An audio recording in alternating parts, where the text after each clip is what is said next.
So I went to this comedy club last week, and in the beginning, when they're looking for people to heckle, they start asking, hey, so where are you from and what do you do?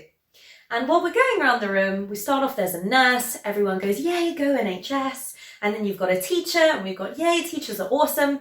And then we get to me and customer success. And every customer success person knows this, you're going to have to explain it. And then when you explain things, they're just not that funny anymore, and the comedian doesn't know what to do with it. So you're sitting there going, awkward. However, despite it not being the most well-known role out there, it's actually one of the top 10 fastest growing roles on LinkedIn. So I know my grandma wouldn't think it's a real job, but I want to clarify all the misconceptions around customer success for you. And if you're considering it as a career, then to introduce you to the wonderful world of customer success.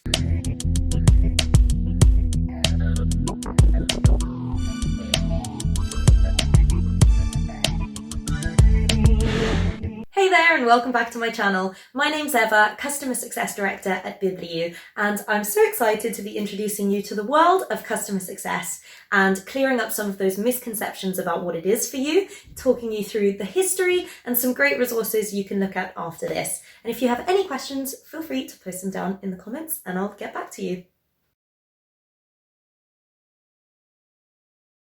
The purpose of a customer success function is to ensure that your customers see value or are successful using your products and services.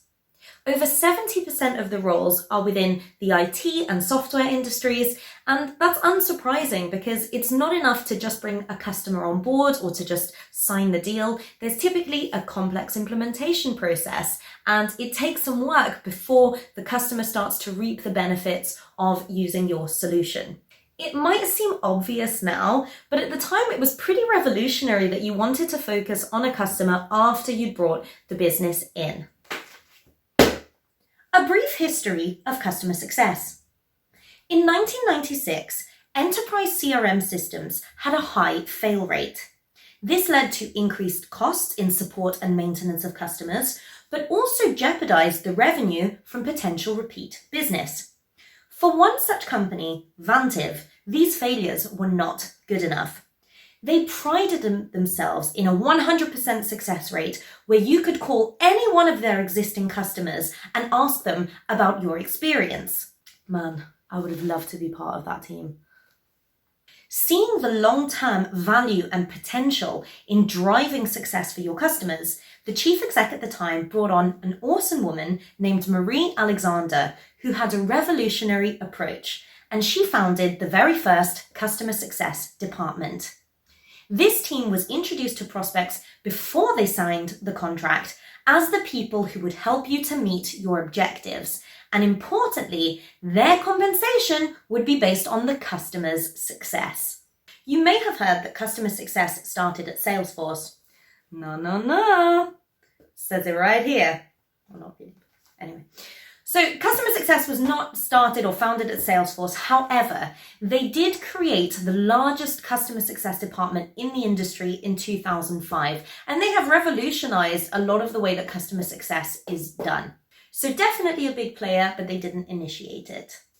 Before you all fall asleep, that is the end of the history lesson. Consider yourself an expert.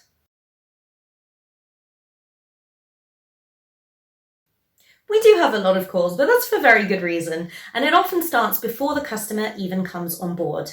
So we help to define success, we help to implement the solution, project manage a lot of the projects. We share best practices so we can educate our customers. We help them to drive usage and adoption, and we also drive advocacy by creating loyal customers and building great relationships. Internally, we are the voice of the customer and we share customer knowledge with the rest of the organization. Now, this feeds into things like product development, and we work very closely with product teams, helping them to understand what are customer pain points to ensure that we continue to evolve our products and services to be a good fit for our customers. What customer success managers don't do enough of is dancing, and I'd really like to increase the amount of dancing that happens at work, in the industry. 10-second dance break.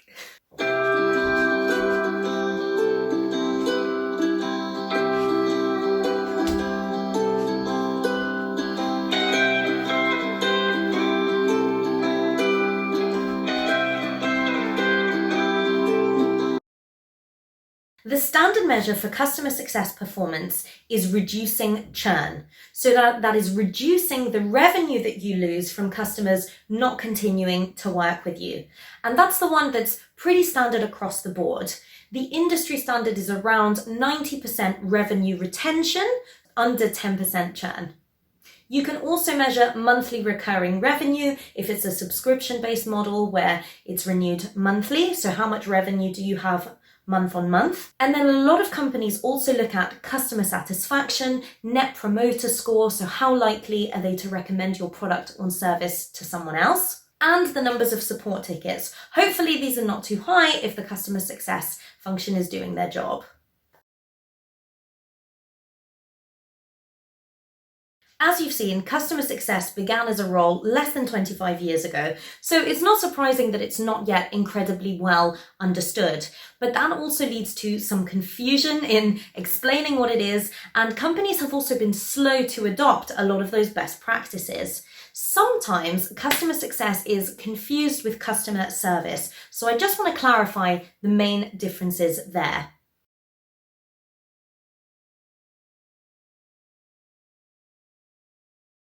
So as you can see, customer success has the opportunity to increase the revenues, create upsell opportunities, create more opportunities with your customers, whereas customer support is very necessary, but ultimately it costs the business money. Now, again, things can vary business to business. So in some businesses, customer success managers don't get involved in any of the commercials. They're just focused on customer satisfaction. Ultimately, I think it's very much okay that customer success is different in different businesses because customers in different industries will be very different themselves. So I think it's fine that customer success varies as a role depending on the business, but what's really important for business owners to understand is the fact that customer success should ultimately be the goal of the entire organization. Customer success is one of the departments that cannot work in a silo. We can't make things happen if we can't get time from product and engineering to build in some of those solutions. We can't do our jobs well if marketing is not supporting us to get that message out there, if we're not the main communication between the customer and the internal business and moving that message both ways. Customer success should be central to the entire organization. Not just saying that just because it's my role. The key skills you need to be a great customer success manager are number one, communication skills. That's going to be a huge part of what you're doing day in, day out. You need to be a great project manager, organized to make sure that you're delivering everything on time and really helping that customer through some of those challenges and making sure they deliver what they need to on time. You need to be great at building relationships because your customers need to trust you, and sometimes you'll have to deliver bad news, so it helps to have that existing relationship. And you also have to be really good at problem solving. Things are going to come up, things are going to go wrong all the time. So tying in with problem solving and always trying to look for a solution, something that works best for the customer and for the business. In addition to that, I would say you need some resilience because you're going to get those shitty days where customers are just not giving you anything that you need. The projects are failing, they're not going to renew, and it's all just gets a bit much. So you need the resilience to kind of stick with it and keep going with those best practices. Sometimes the customer's not going to be the right fit, but you need to be able to keep that positive mindset and just keep going. Now, the thing about customer success is you don't need a degree to get into it. My degree was in biomedical science, so it was completely irrelevant. But I know a lot of people who have got into customer success who didn't come from that background. And in fact, the very first bachelor's degree in customer success was founded in 2018 by a man called Cyril Pierre de Geyer, and I've probably butchered his name, but he is running the Rocket School bachelor's degree in customer success, which is the very first one out there, with the first cohort of students receiving their bachelor's in customer success in 2021. So coming up right now, but you can really come at it from any background. You don't need a specific degree, but you do need those skills that we spoke about. Here are some of my favorite customer success resources. The first one to ease you into it isn't a resource, but it gives me so much joy. It was at one of the conferences by Gainsight, who are a customer success software platform. And they did a Disney version, a Disney musical changed into customer success lyrics. So they'll do, instead of the Aladdin's carpet ride, they'll start singing, "What are your KPIs? I can help you improve them." So it's just so much cheese and so much joy and so much customer success, and I recommend it to everybody, because that's pretty brave putting that out there, but it makes me really happy. So just go watch Gainsight's Disney musical. That was brilliant. They got everyone involved. The next is a podcast called Women in Customer Success, created by Maria Scobopile, and she brings a podcast out every week interviewing one of the great CS leaders. So I'll leave all of the links down below so you can refer back to those. One of my favorite podcasts is by a CS leader that I really love, called Diana de Jesus, and she is amazing on LinkedIn, on social, just sharing a lot of her insights on what it's actually like to be a customer success manager. So if you just want a bit of like comic relief sometimes with your job, or really, really useful practical advice, then she is definitely one to follow. Another great resource is CS Insider that you can get on LinkedIn. They've got their own website. It's a curated resource of everything that's happening in the customer success community that comes out every couple of weeks. It was founded by Brandon Sestrone, and a co-founder is Ashna Patel, who I actually interviewed on her first role as a manager, which was awesome. You can check that interview out as well.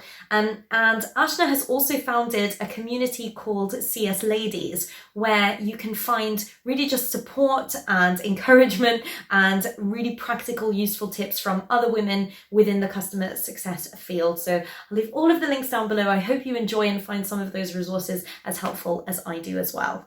So I hope I've given you an introduction into the world of customer success. I absolutely love being able to help customers get the most out of using great products and services. And I hope I've clarified what the role entails. And if you're thinking about a career in customer success, honestly, just have a look at some of the resources. I definitely think you can approach it from any background. So it's really just about giving it a go, and you'll learn as you go whether it's a good fit for you. Thanks so much for watching.